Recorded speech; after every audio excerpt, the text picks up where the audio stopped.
Hello friends, welcome to Indian study पर आपका स्वागत है। दोस्तों, आज की इस वीडियो में मैं आप लोगों के लिए UP triple S C PET का टेस्ट लेकर के आया हूं, जो कि आपके आने वाले एग्जाम के लिए बेहद इंपॉर्टेंट है। वीडियो को एंड तक जरूर देखिएगा, क्योंकि लास्ट में मैं आपसे क्वेश्चन भी पूछूंगा और उसका आंसर आपको कमेंट बॉक्स में बताना होगा।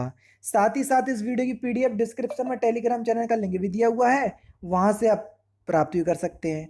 तो चलिए दोस्तों, स्टार्ट करते हैं और देखते हैं पहला क्वेश्चन। अंतर्राष्ट्रीय महिला दिवस 8 मार्च के अवसर पर किस जिले से महिला समृद्धि महोत्सव का आयोजन किया गया? बढ़िया क्वेश्चन है, जल्दी से बताओ।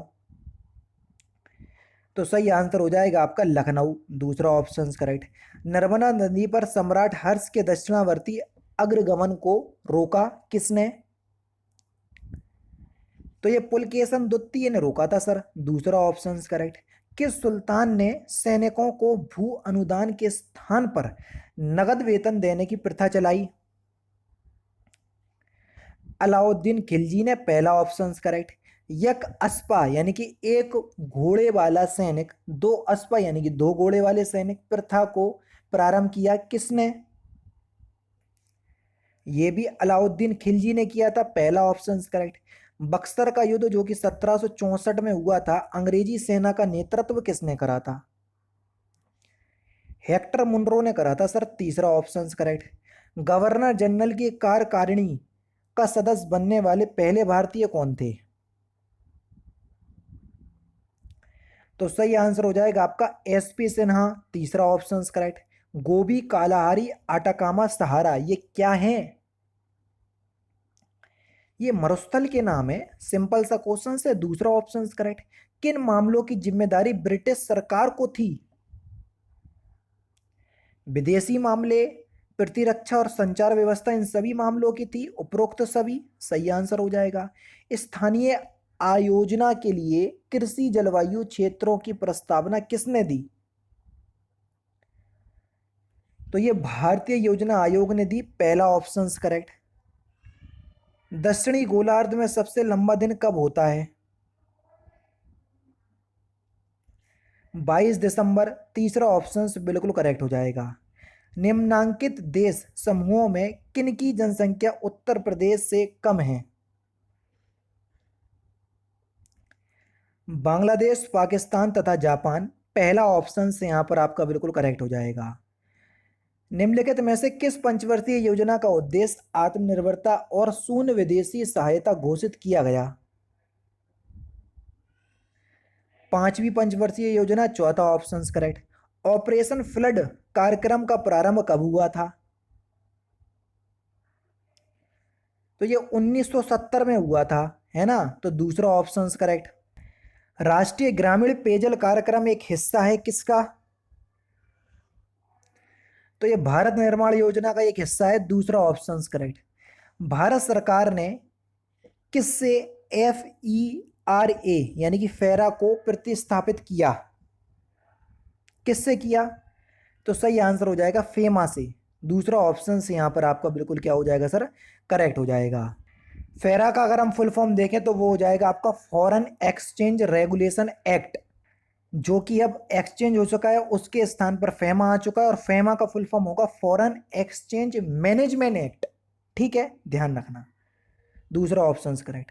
भारतीय संसद द्वारा हाल ही में पारित GST संविधान संशोधन विधेयक को स्वीकृति देने वाला पहला राज्य कौन सा है?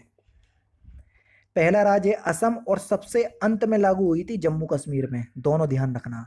भारतीय संविधान पर सबसे अधिक प्रभाव किसका पड़ा? जो प्रेजेंट टाइम में आप भारतीय संविधान पढ़ते हैं, वो लगभग 60 से 70% भारत सरकार अधिनियम 1935 से है, पहला ऑप्शन करेक्ट। शराबबंदी संविधान के किस अनुच्छेद में निर्देशित है? जल्दी बताइए।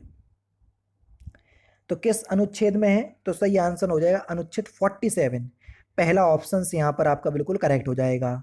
भारतीय संविधान के अनुच्छेद 17 का संबंध किससे है? 17, अस्पृश्यता यानी कि अनटचेबिलिटी, तीसरा ऑप्शन करेक्ट। लोकसभा का पहला आम चुनाव कब हुआ? कई बार आपके एग्जाम में पूछा जा चुका है ये क्वेश्चन। तो सही आंसर हो जाएगा 1952, दूसरा ऑप्शन बिल्कुल करेक्ट। भारतीय संविधान के किस प्रावधान में यह कहा गया कि विधि के प्राधिकार के बिना ना तो कोई कर लगाया जा सकता है और ना ही एकत्रित किया जा सकता है?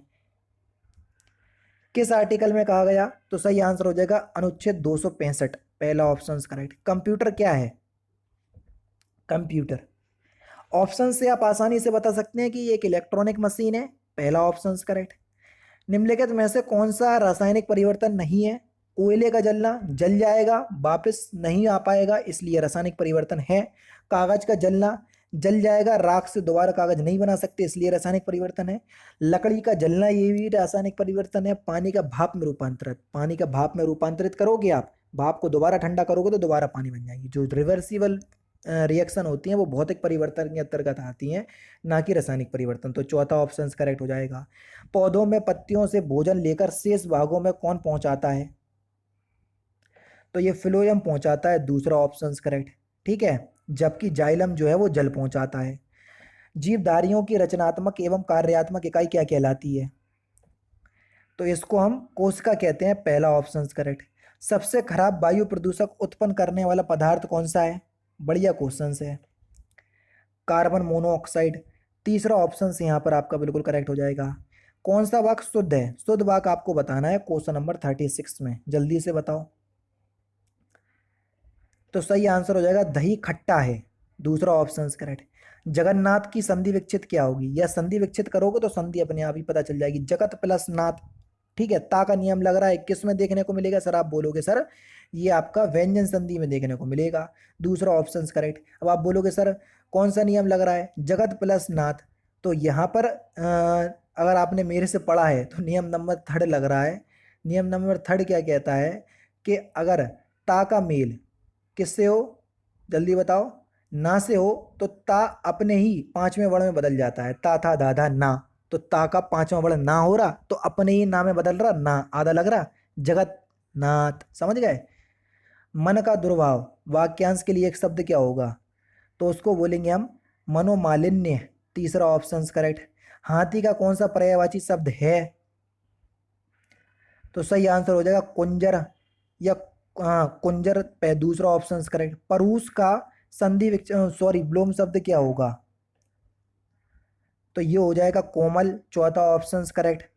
भारत ने नेपाल को कैसा देश बनाने की बदलाव की प्रक्रिया में सहयोग दिया? बढ़िया क्वेश्चन है, जल्दी से बताएं। समृद्ध, शांत बिल्कुल, स्थिर और लोकतांत्रिक बिल्कुल, दोनों ही ऑप्शन सही हो जाएंगे, तीसरा ऑप्शन बिल्कुल करेक्ट हो जाएगा। आंध्र प्रदेश का एक भाषाई राज्य के रूप में गठित किया गया, और कब गठित किया गया ये आपसे पूछा गया है? 1953 में, दूसरा ऑप्शन करेक्ट। 31वें संविधान संशोधन अधिनियम द्वारा लोकसभा की अधिकतम सदस्य संख्या कितनी निर्धारित की गई? तो कितनी निर्धारित की गई? तो सही आंसर हो जाएगा आपका 545, चौथा ऑप्शन करेक्ट। विश्व मानव अधिकार दिवस कब मनाया जाता है? तो ये 10 दिसंबर को मनाया जाता है, और इसी दिन जो है वो नोबेल पुरस्कार भी बांटे जाते हैं। ठीक है, और लास्ट क्वेश्चंस के पृथ्वी के चारों ओर गैसों के समूह को क्या कहते हैं? तो इस क्वेश्चंस का आंसर आप मुझे कमेंट बॉक्स में बताएंगे। तो दोस्तों ये थे आपके कुछ इंपॉर्टेंट क्वेश्चंस जो कि आपके आने वाले exam UP triple S C PET के लिए बेहद इंपॉर्टेंट है। वीडियो अगर आपको अच्छी लगी हो तो प्लीज़ दोस्तों वीडियो को लाइक और शेयर जरूर कर दीजिएगा। मिलते हैं फिर नेक्स्ट क्लास में, नेक्स्ट सेशन में। जय हिंद, जय भारत।